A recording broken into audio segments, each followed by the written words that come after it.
আমি আমার বক্তব্য এখানে শেষ করছি। ধন্যবাদ। আল্লাহ হাফেজ।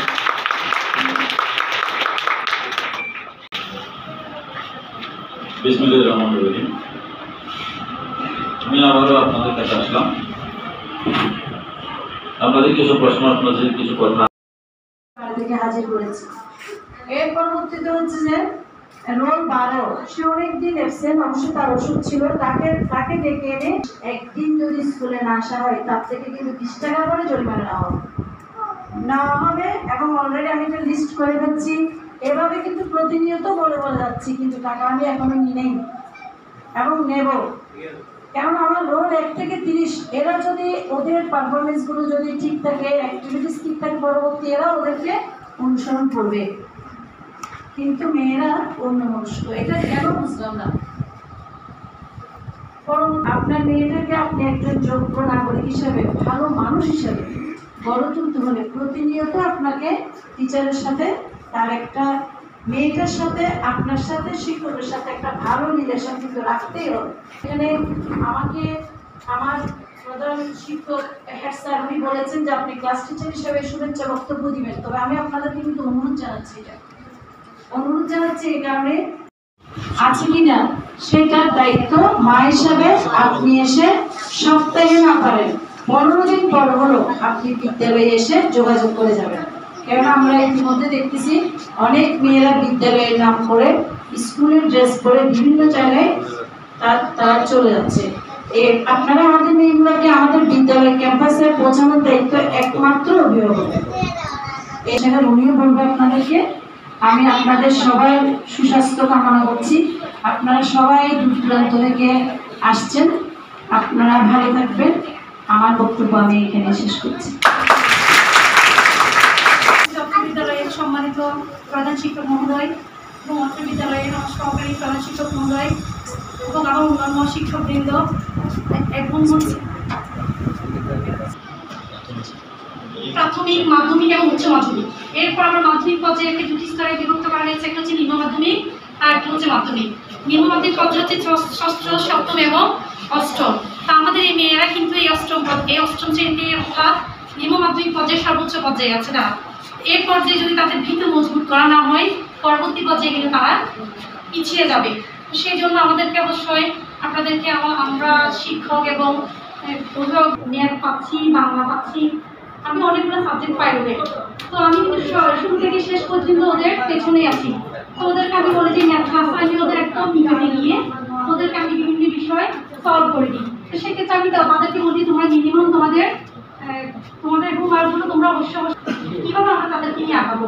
তো সেক্ষেত্রে আপনাদের প্রথম দায়িত্ব কর্তব্য হচ্ছে, অভিভাবকের উদ্দেশ্যে বলছি, আপনারা আপনাদের সন্তানদের বিভিন্ন খবরাখবর নেবেন, তারা স্কুল উপস্থিত হচ্ছে কিনা বা তারা পড়াশোনা আগ্রহী কিনা, তারা তাদের কতটা সময় তাদের পড়াশোনার পেছনে ব্যয় করে কমপ্লিট করে দেবেন।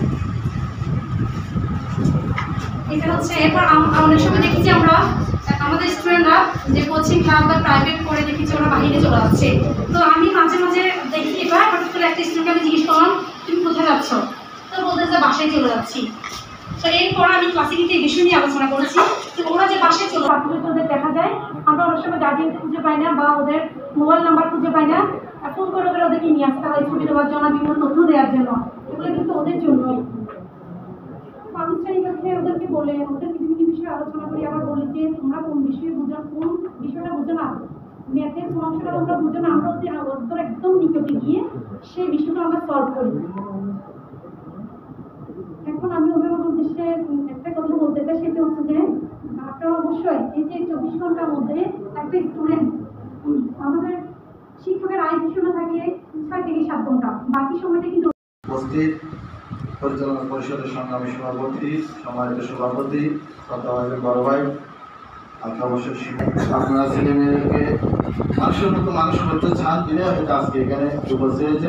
এখানে দেখার উদ্দেশ্য হচ্ছে আপনাদের থেকে সহযোগিতা আশা করা।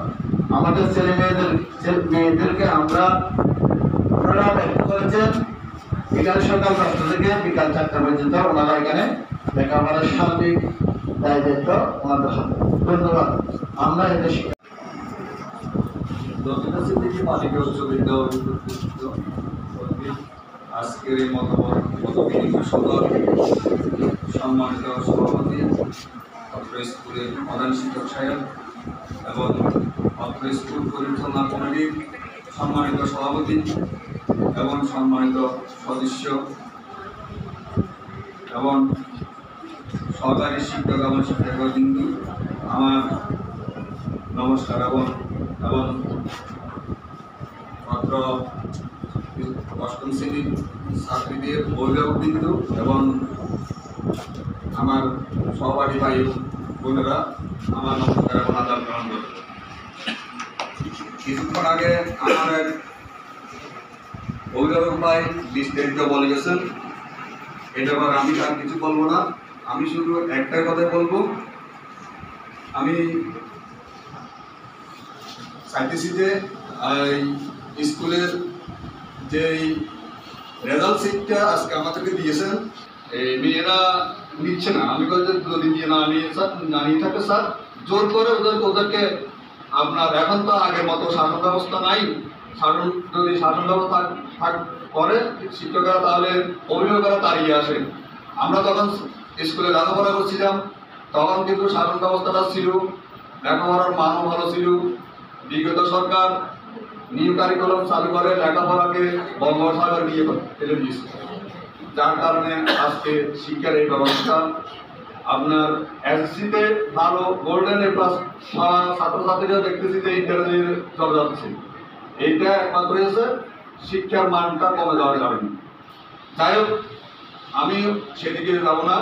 আমি শুধু একটা কথা বলবো, আপনারা শিক্ষকদের কাছে আমার অনুরোধ, আপনারা খাতাটা বাড়িতে যাতে ছাত্রীরা নিয়ে যেতে পারে এই ব্যবস্থাটা আপনি করে দেবেন। যদি নিতে না চায় আপনারা চোখের রাঙ্গানিতে, চোখের একটাই রাগান্বিত ভাব দেখাইয়ে যাতে বাড়িতে নিয়ে যাওয়া হয় এবং অভিভাবকদের থেকে সিগনেচার নিয়ে আসা হয়, এই ব্যবস্থা একটা করবেন।